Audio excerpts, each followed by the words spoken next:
Let me bring in my two economists here. Douglas Holtz-Eakin, good to see you here on set. Betsy Stevenson, you're on satellite, so I'll let you go first with the first comment here.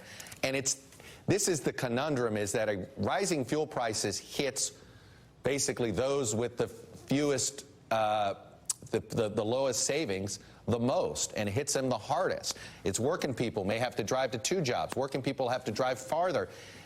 This is what I think makes this feel like such a rough period of time that we're entering.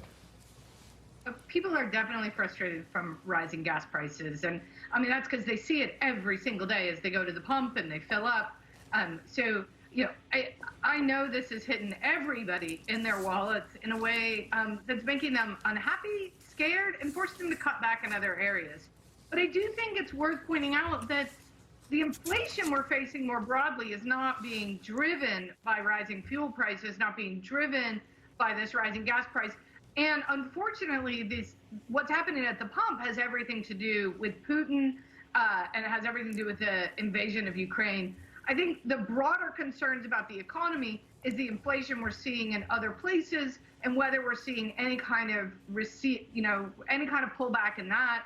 You know, we see obviously rent is going up. Rent is going up because the value of people's homes are going up. They're able to charge more in rent, and that's going to continue to spill through these numbers as people sign new leases. Look, one of the reasons why inflation's so awful is because it is very unequal. It hits some people harder than others. If you own your own house, inflation's not getting to you as much because you're not paying higher rent. If you just signed a new lease, inflation's really put a damper on what you can spend. Just like if you're someone who drives 2 hours to work every day, back and forth, inflation's hitting you a lot harder than somebody who can walk down the road to work. And this gets at the class dividedness, right? Basically, those who can afford to live close, and this is why I go to this Washington-New York nexus here. I think truly this is a uniquely out of touch situation here for the Acela corridor. And it's way worse than the numbers would suggest. If you look at the food, energy, and housing, what you think of as the essentials, that's 50% of the typical family budget. The average inflation rate at an annual rate since the president took office is 19.8%. That's huge. And that's what people are going through every day all across this country. And so obviously they're scared about the future. They want to know what's going to happen next. Here's what my question to both of you, and Doug, I'll start with you. How do we still have low unemployment? I mean, at some point, does business pull back?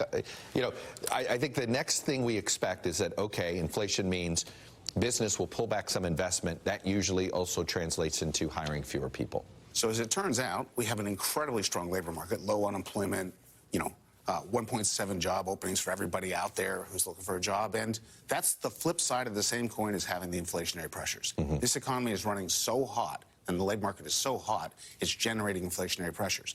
So we got that in part because we did big stimulus in an already hot economy. Did that in 1951, got a 6 percentage point increase in inflation, did it again last year. So can't do that. And the key figure there is Jerome Powell, chairman of the Fed, whose job it is to tamp down on that red hot economy. That means slowing down the labor market. That means slowing down the housing market. But it also means relieving the inflationary pressures. He's got no good choices. You got inflation, or you got to slow things down a bit. And he's trying to do the latter in a way that doesn't tip us into recession. Betsy, how do we avoid a recession? I think you avoid a recession by making sure that the Fed doesn't act too quickly, doesn't, as we think about slam on the brakes, they need to ease on the brakes. And we're seeing them do that by raising rates slowly. When you think about what we need to happen, we actually need more people to apply for jobs. The problem that's causing high inflation is we can't provide all the goods and services that people want. As a result, prices are getting pushed up. So what the Fed's going to do is try to reduce demand. There's pressure on the government to do is reduce demand by we've already seen them pull away the support they were giving families, so pulling away that income, reducing demand. And that feels really counterintuitive to people, because what they actually want is they want to see supply increase. They want to be able to buy, they want to be able to buy as much gas as they're buying. They don't want for everybody to pull back on buying gas and that to be what drives the price down. But at the end of the day, that's what the Fed's going to try to do. It raises rates, tries to convince people to buy fewer cars. They buy fewer cars, that tries to slow the rate of increase in the price of cars, and it lowers the demand for gas.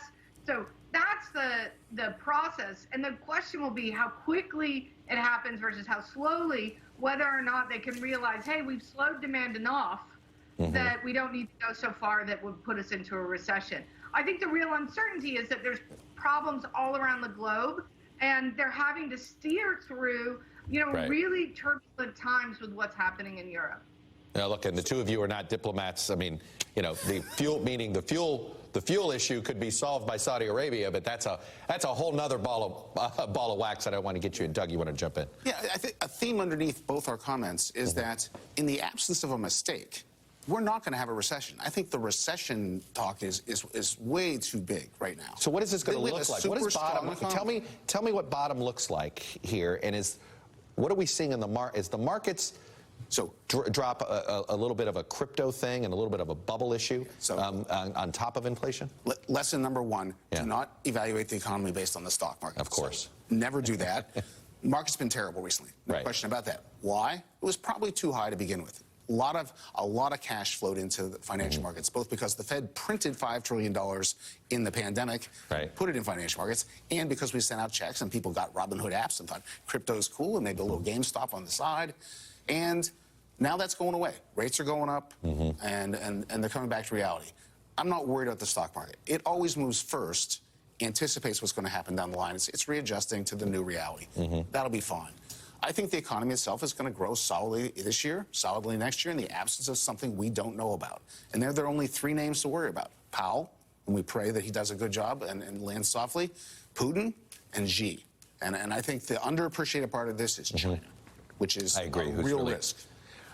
Betsy, talk to the 60-something-year-old that was contemplating retirement, and they're looking at their 401k going, oh, Jesus, I guess not this year.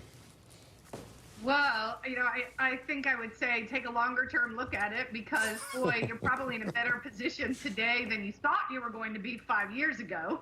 So let's try to take a glass half full instead of glass half empty look at this.